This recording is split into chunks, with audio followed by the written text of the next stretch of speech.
Hello friends, मैं माधव कुंडल प्रकल्प इंस्टीट्यूट से। आज हम लोगों ने जिस टॉपिक को हम लोगों ने रखा है वो है एमपीपीएससी के पेपर थर्ड का यूनिट 6। ठीक है, और इस यूनिट 6 के अंदर आप लोगों के बेसिकली स्वास्थ्य संबंधी प्रमुख आप लोगों के मुद्दे इसके अंतर्गत शामिल है, जो कि पेपर थर्ड में पहली बार इस चीज को जोड़ा गया है। ठीक है, यहाँ पर हम लोग इस पूरी यूनिट्स के अंदर यदि हम लोग सिलेबस के अंदर देखते हैं तो वो 5 भागों में विभाजित है। ठीक है ना, जैसे कि आप लोगों का सबसे पहला वाला पोर्शन ये संक्रामक रोग और उनकी रोकथाम, दूसरा है राष्ट्रीय टीकाकरण का कार्यक्रम, तीसरा है आयुष की प्रारंभिक जानकारियां, चौथा है आप लोगों का प्रमुख केंद्र एवं राज्य सरकार की योजनाएं, और आप लोगों का पांचवा जो टॉपिक है उसके अंतर्गत केंद्र एवं राज्य सरकार की प्रमुख आप लोगों के संगठन इसके अंतर्गत शामिल है। लेकिन इसका एक व्यवस्थित अध्ययन करने के लिए हम लोग एक 11 लेक्चर्स की एक सीरीज के अंदर हम लोग इन सारे टॉपिक्स को हम लोग कवर करेंगे। ठीक है, तो आज हम लोग इसकी सबसे पहले प्रारंभिक जानकारी है, चूंकि हम लोग स्वास्थ्य को पढ़ रहे हैं तो सबसे पहले रोग और स्वास्थ्य के बीच में मूलभूत अंतर क्या है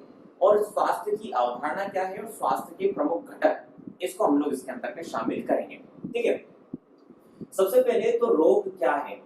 रोग शब्द का यदि हम लोग इंग्लिश में यदि हम लोग अर्थ देखें तो बेसिकली इंग्लिश में लैटिन भाषा की डिसीज शब्द से इस शब्द की उत्पत्ति हुई है। डिसीज, डिस अर्थात यहाँ पर आप लोगों का है किसी प्रकार का चेन या सुख नहीं होना, या फिर ईज मतलब सुख और चेन का न होना ही बेसिकली आप लोगों का डिसीज होता है। अर्थात यदि हम इसको परिभाषिक स्तर पर देखा जाए तो शरीर के अंदर सामान्य क्रियात्मक संचालन में परेशानी या फिर बाधा ही आप लोगों की रोग कहलाता है।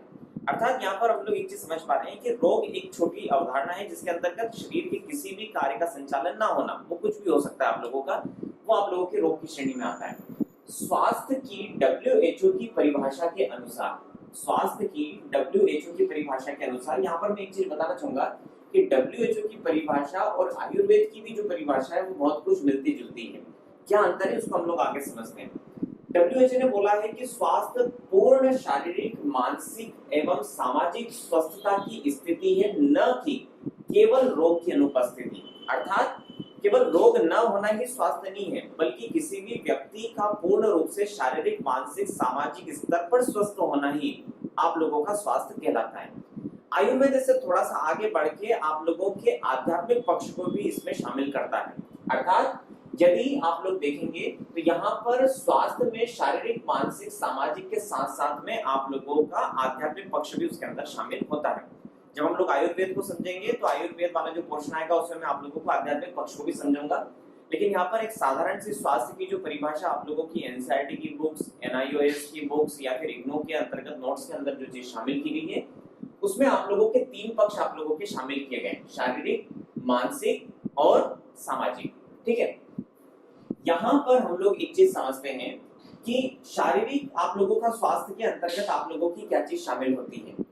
शारीरिक स्वास्थ्य के अंतर्गत जैसे कि आप लोगों का सुगठित शरीर, चेहरे पे लावण्य, चमक, या फिर शारीरिक अंगों का समन्वय, या फिर शरीर के सभी अंगों का सुचारू रूप से संचालन होना, या फिर सामान्य भार, लंबाई और स्वप्न रहित निद्रा आदि आदि चीजें आप लोगों की इसके अंतर्गत शामिल होती है। ठीक है, उसके बाद है मानसिक स्तर पर भी यदि हम लोग बात करें तो एक व्यक्ति का मानसिक स्तर पर भी स्वास्थ्य आप लोगों का प्रभावित करता है। जैसे कोई व्यक्ति स्वस्थ है लेकिन यदि उसमें आत्मविश्वास की कमी है, आत्मसम्मान की कमी है, तो वो एक अस्वस्थ व्यक्ति के रूप में ही जाना जाएगा। या फिर कोई व्यक्ति शारीरिक रूप से ठीक है लेकिन उसके अंदर विवेक बुद्धि का अभाव है, वो विचारपूर्ण तरीके से काम नहीं कर पा रहा है, तो ये भी एक अस्वस्थता के लक्षण ही आप लोगों के शामिल होते हैं। प्रत्यक्षीकरण यहाँ पर शब्द है। प्रत्यक्षीकरण मतलब ही होता है कि ऑब्जर्व करने की क्षमता। यदि एक व्यक्ति है और वो आप लोगों के सामने स्वस्थ दिख रहा है लेकिन वो किसी चीज को यदि समझ नहीं पा रहा है या फिर उसकी प्रेजेंस ऑफ माइंड कमजोर है, हम लोग उसको भी एक अस्वस्थता की श्रेणी में रखें क्योंकि वो विचार के स्तर पर शून्य है। ठीक है, यहाँ पर अगली चीज भय, क्रोध, ईर्ष्या, आशंका आदि प्रकार की चीजों से मुक्त होना चाहिए, क्योंकि एक अस्वस्थ व्यक्ति के अंदर कुछ इस प्रकार के गुण आप लोगों को सामान्य तौर पर देखने को मिलते हैं। इसके अलावा एक स्वस्थ व्यक्ति में हमेशा कर्मठता और समायोजन की क्षमता। समायोजन का मतलब होता है कि किसी भी चीज के साथ में एडजस्ट करना या फिर विभिन्न प्रकार की चीजों को शामिल करके एक अपने विचार को बनाना, ये सभी चीजें आप लोगों के मानसिक स्वास्थ्य के अंतर्गत शामिल होती है। इसके बाद में आता है आप लोगों का सामाजिक स्वास्थ्य। सामाजिक स्वास्थ्य के स्तर पर बात की जाए तो सामाजिक स्तर पर आप लोगों के विभिन्न प्रकार की चीजें होती है, जैसे आप लोगों का परिवार के साथ में समायोजन करने की क्षमता, ठीक है। इसके बाद में सामाजिक समायोजन अर्थात समाज के प्रति आप लोगों के उत्तरदायित्व पूर्ण आप लोगों के कार्य, ठीक है। इस प्रकार की विभिन्न चीजें जो होती है वो इसके अंदर आप लोगों की शामिल होती है। नेतृत्व की क्षमता, उत्तरदायित्व पूर्ण क्षमता, या फिर दूसरों के प्रति सम्मान और भाईचारे का व्यवहार भी आप लोगों का इसके अंतर्गत शामिल होता है। यहाँ पर एक स्वास्थ्य की परिभाषा केवल और केवल व्यक्तिगत स्तर पर शामिल नहीं करी गई है, बल्कि ये समष्टि के स्तर पर इसको हम लोग समझ रहे हैं। अर्थात स्वास्थ्य एक वृहद अवधारणा है। स्वास्थ्य एक आप लोगों की वृहद अवधारणा है जिसके अंतर्गत हम लोग सभी पक्षों को शामिल करते हैं, न कि केवल और केवल व्यक्तिगत पक्षों को, जबकि रोग जो है वो व्यक्तिनिष्ठ होता है। आइए ना, ठीक है, आगे हम लोग बढ़ते हैं। अगली चीज है आप लोगों की व्यवहारिक स्तर पर स्वास्थ्य का अध्ययन जब हम लोग करते हैं, या फिर हम लोग जब अलग अलग टॉपिक्स के ऊपर जाएंगे तो आप लोग देखेंगे कि स्वास्थ्य को हम लोग 3 स्तर पर, अलग अलग स्तर पर हम लोग बांटकर देखते हैं। देखिए, व्यवहारिक स्तर पर देखा जाए तो आप लोगों का व्यक्तिगत स्वास्थ्य, सामुदायिक स्वास्थ्य और पारिवारिक स्वास्थ्य, 3 स्तर पर स्वास्थ्य को समझा जाता है, ठीक है। यहाँ पर हम लोग देखेंगे कि सरकार के द्वारा आमतौर पर जो कार्यक्रम चलाए जाते हैं उनका मेन फोकस होता है सामुदायिक स्वास्थ्य और पारिवारिक स्वास्थ्य। जैसे एक आप लोगों को एग्जांपल देता हूँ, सरकार के द्वारा चलाया जाने वाला टीकाकरण का कार्यक्रम समुदाय के स्वास्थ्य को लेकर हम लोग करते हैं, ठीक है ना। परिवार नियोजन को लेकर हम लोग चल रहे हैं तो वो एक परिवार के ओरिएंटेड हम लोग काम कर रहे हैं। इस प्रकार से यहाँ पर सरकार का मुख्य फोकस जो होता है वो सामुदायिक स्वास्थ्य और पारिवारिक स्वास्थ्य होता है, लेकिन व्यक्तिगत स्वास्थ्य भी आप लोगों के एक स्वस्थ नागरिक के लिए महत्वपूर्ण है। और इसके प्रमुख घटक कौन कौन से होते हैं और उसके व्यक्तिगत स्वास्थ्य को प्रभावित करने वाले कारक कौन कौन से होते हैं उसको भी हम लोग इसमें समझते हैं। सबसे पहले व्यक्तिगत स्वास्थ्य के अंतर्गत सबसे पहले आता है संतुलित आहार। संतुलित आहार हर व्यक्ति के लिए अलग अलग भोजन की डिमांड होती है। जैसे एक आप लोगों का अब ग्रोइंग जो बच्चा जो है, जो ग्रोइंग बच्चा जो होगा उसके लिए डिमांड अलग होगी। उसके लिए आप लोगों का संतुलित भोजन के अंतर्गत कार्बोहाइड्रेट, वसा, प्रोटीन आदि आदि चीजों के लिए आप लोगों को अलग अलग डिमांड होगी। इसी प्रकार से एक आप लोगों का वयस्क व्यक्ति, प्रौढ़ व्यक्ति, एक महिला, इन सभी लोगों के लिए संतुलित आहार की परिभाषा अलग अलग होती है। और यदि वो शरीर की मांग के अनुसार यदि अपने भोजन को नहीं ले पा रहे हैं तो वो भी आप लोगों का अस्वस्थता का कारण हो सकता है। इसके बाद में व्यक्तिगत स्वच्छता। व्यक्तिगत स्वच्छता अपने आप में एक बहुत महत्वपूर्ण चीज है। जैसे आमतौर पर हाथ धोना, हाथ धोने की प्रवृत्ति, खाना खाने से पहले हाथ धोना, नियमित रूप से दांत को साफ करना, या फिर शौच की आदत, ये सभी चीजें आप लोगों की व्यक्तिगत स्वच्छता के अंतर्गत आती है। घरेलू स्वच्छता आप लोगों का तीसरा पॉइंट, आप लोगों की व्यक्तिगत रूप से आप लोगों की घरेलू स्वच्छता भी आप लोगों का एक पोर्शन होता है, ठीक है ना। इसी प्रकार से भोजन की स्वच्छता, किसी प्रकार के आप लोग भोजन का उपयोग कर रहे हैं तो जैसे सब्जियां लेके आ रहे हैं तो उसको पहले धोना आदि आदि इस प्रकार की चीजें होती है। नियमित रूप से व्यायाम करना, नियमित रूप से सोने और विश्राम करने की आदतें भी आप लोगों की एक व्यक्तिगत स्वास्थ्य के आप लोगों को प्रभावित करती है। इसके बाद में सामुदायिक स्वास्थ्य के स्तर पर यदि हम लोग बात की जाए तो सामुदायिक स्वास्थ्य में आप लोगों का एक होता है स्वच्छता, जो कि हमारे यहाँ पर भारत में 2014 के बाद में लगातार रूप से इसके ऊपर फोकस बढ़ता गया है। स्वच्छता एक सरकार की एक प्रमुख जिम्मेदारी भी है, गांव की भी जिम्मेदारी है, शहर की जिम्मेदारी और एक हर जगह की जिम्मेदारी आप लोगों की स्वच्छता के रूप में एक सामुदायिक स्वास्थ्य का घटक होता है। देखिए, यदि मैं परिभाषा के स्तर पर सामुदायिक स्वास्थ्य को बताऊं तो जब हम लोग स्वास्थ्य के संबंधित आंकड़ों एवं व्यवहार का अध्ययन समुदाय के स्तर पर जब करते हैं तो उसको कहा जाता है सामुदायिक स्वास्थ्य।